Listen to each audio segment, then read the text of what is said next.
Sikap, apakah mau memilih, apakah mau seperti apa. Tidak segera memberikan persetujuan kepada Ahok Jarot hingga kini belum mendapatkan jawaban resmi dari PDIP. Meski dinilai belum mendapatkan dukungan resmi dari PDIP, Ahok mengklaim telah direstui oleh Ketua Umum PDI Perjuangan Megawati Soekarno Putri. Calon Gubernur incumbent Basuki Cahayapurnama memberikan jawaban atas pernyataan Boy Saidikin tentang belum adanya dukungan dari kalangan bawah partai PDI Perjuangan. Dengan jumawa, Ahok mengaku telah mendapatkan dukungan dari Ketua Umum PDI Perjuangan Megawati Soekarno Putri pada Pilkada 2017 nanti. Kita udah bicara dengan Bu Mega, dengan pentolan PDIP semua. Dan Bu Mega kan percaya sekali sama Pak Jarot. Pak Jarot itu ketua OKK loh.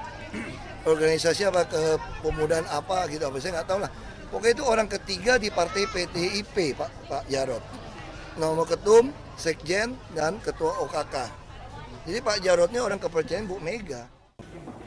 Sebelumnya, mantan Ketua DPD PDIP DKI Jakarta Boy Sadikin mengkhawatirkan pengusungan Ahok justru bisa memicu konflik di internal partai. Boy menegaskan hingga kini belum ada satupun Dewan Perwakilan Cabang PDIP DKI Jakarta yang mengusulkan Ahok sebagai kandidat cagup dari PDI Perjuangan. Dari ke kawan-kawan yang di bawah DPC, saya belum pernah dengar, belum ada komunikasi. Tapi kalau ini kan Ahok kan selalu bilang sudah ada sering komunikasi dengan DPP kan, ya mungkin tanyakan kepada Pak Gubernur ya Ahok. Kalau DPD dan DPC kan sudah ada penjaringan, dan ya namanya saya belum pernah dengar ya. Nah itu kan hasil langsung dikirim ke DPP. Saat ini, PDIP masih melakukan penjaringan terhadap sosok bakal calon yang layak diusung menjadi cagup DKI. Pada pemilu 2014 lalu, PDI Perjuangan memperoleh suara terbesar untuk kursi di DPRD DKI Jakarta. Bahkan Partai Banteng Moncong Putih ini menjadi satu-satunya partai yang bisa mengusung kandidat sendiri tanpa melalui koalisi. Tim Liputan, Metro TV. Figur yang disebut-sebut akan menjadi kandidat Gubernur DKI Jakarta kian ramai. Partai Amanat Nasional memunculkan sejumlah nama, termasuk diantaranya Gubernur DKI Jakarta Basuki Cahayapurnama.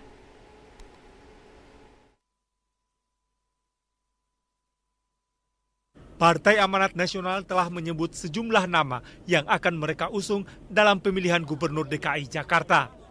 Nama-nama tersebut antara lain Suyoto yang merupakan kader PAN yang kini Bupati Bojonegoro. Nama lainnya Yusril Iza Mahendra, Sandiaga Uno, Adi Aksa Daud, dan Gubernur DKI Jakarta Basuki Cahayapurnama alias Ahok. PAN juga akan menggelar survei bulan April mendatang untuk memastikan calon yang akan diusung merebut kursi DKI 1 tahun 2017 mendatang. Pilkada itu gini, dari dalam tuh namanya Suyoto. Ya, dari luar itu Pak Ahok, Pak Yusril, Pak siapa lagi tuh? Adi Aksa, Sandiaga, nanti kita survei April atau Mei. Nanti Red DKI bilang apa? Kalau mintanya si A, ya itu kita putuskan dukung A itu. Figur lain yang disebut-sebut akan maju untuk merebut kursi DKI 1 adalah Bupati Batang, Jawa Tengah, Yoyo Ryo Sudibyo. Yoyo mengaku telah menjalin komunikasi yang baik dengan Ahok untuk persiapan Pilgub DKI. Kalau ada ajakan, itu bukan ajakan ke pribadi saya. Kalau misalkan ada ajakan ke kami untuk ke Jakarta atau ke manapun, karena demi tugas dan demi Republik ini harus menjadi ajakan kepada seluruh rakyat saya. Rakyat Kabupaten Batang, rakyat Jawa Tengah. Ini merupakan kebanggaan rakyat saya. Merupakan kebanggaan rakyat Kabupaten Batang. Tokoh Betawi juga disebut-sebut akan maju merebut kursi DKI 1, antara lain Bim Benjamin. Namun, menurut sejarawan Betawi, Yeje Rizal, masih sedikit tokoh Betawi yang berminat untuk mengikuti Pilgub DKI. Bahwa Jakarta itu perlu identitas kultural. Jakarta membutuhkan pemimpin yang menaruh perhatian pada kebudayaan termasuk kebudayaan Betawi sebagai identitas kultural Jakarta yang harus dilestarikan sebagai unsur pembeda Jakarta dengan kota-kota lain di dunia. Tim Liputan, Metro TV. Kita ke informasi lain, pemirsa. Kementerian Hukum dan HAM telah mencegah terpidana kasus pencucian uang Labora Sitorus ke luar negeri. Bekerja sama dengan pihak kepolisian, Kemenkumham terus melakukan pencarian keberadaan Labora Sitorus yang kabur saat akan dipindahkan ke Lapas Cipinang, Jakarta. Hal tersebut disampaikan Menteri Hukum dan HAM Yasona Lauli usai meninjau rumah detensi imigrasi Pontianak Minggu siang. Yasona menyatakan Labora Sitorus telah dicegah untuk bepergian ke luar negeri sejak dirinya ditetapkan sebagai terpidana. Labora telah dinyatakan masuk dalam daftar pencarian orang. Kemenkumham dan kepolisian membentuk tim khusus untuk melakukan pencarian keberadaan Labora Sitorus dan menyelidiki pihak yang diduga membantu melepas Labora dari Lapas Kota Sorong, Papua. Sebelumnya Yasona menduga adanya pihak internal yang secara sengaja melindungi Labora.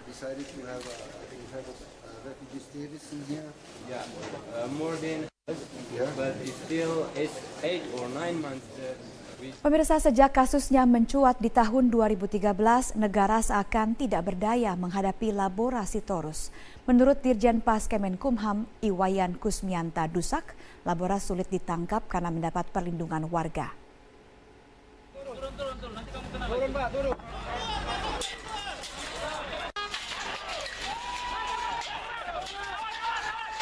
Bagaikan belut, terpidana kasus tindak pidana pencucian uang dan pembalakan liar Labora Sitorus begitu licin menghindari hukum yang menjeratnya. Menurut Dirjen Pas Kemenkumham Iwayan Kusmianta Dusak, petugas kesulitan menangkap Labora Sitorus karena banyak warga yang melindungi. Kita akan mencoba untuk melakukan persuasif, karena kan ada masanya. Ya, jangan menyelesaikan sesuatu itu menimbul masalah lagi, karena masanya banyak. Gitu. Karena pada saat laporan yang lalu tim kami masuk ke rumahnya, itu masa itu sudah mengepung rumah itu. Kan nggak mungkin kita bawa.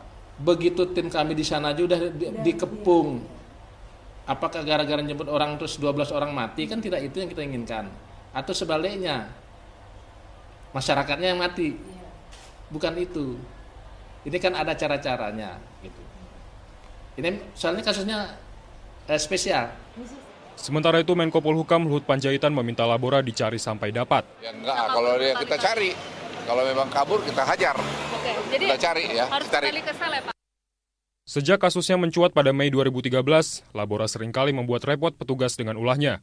Kasus bermula dari terungkapnya rekening gendut sah milik Labora yang saat itu masih bertugas di Polres Raja Ampat, Papua Barat dengan pangkat Aibtu.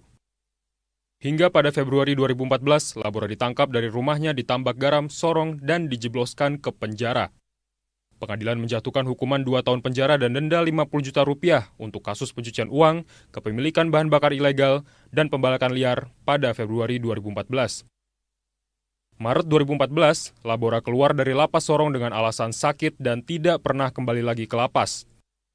Labora yang gugatan kasasinya ditolak Mahkamah Agung pada 17 September 2014 ini tidak berhasil dieksekusi.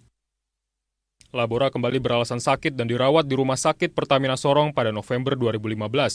Menkumham saat itu sudah memerintahkan agar Labora dirujuk dan dibawa ke Lapas Cipinang. Hanya beberapa hari di rumah sakit, Labora kembali ke rumahnya. Bahkan Labora menghadiri pernikahan putrinya pada Januari 2016. Licinnya sepak terjang Labora memunculkan pertanyaan, siapa sebenarnya yang berada di belakang Labora? Labora bahkan diduga sudah mengetahui rencana penangkapannya. Negara tentunya tidak boleh kalah dengan terpidana bernama Labora.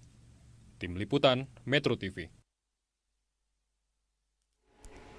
Kami akan segera kembali untuk Anda selepas jeda pariwara. Tetaplah di Metro Malam. Pemirsa, informasi lainnya, sebuah kedai kopi di kota Makassar, Sulawesi Selatan menjadi sasaran aksi perampokan. Ikuti selengkapnya sesaat lagi.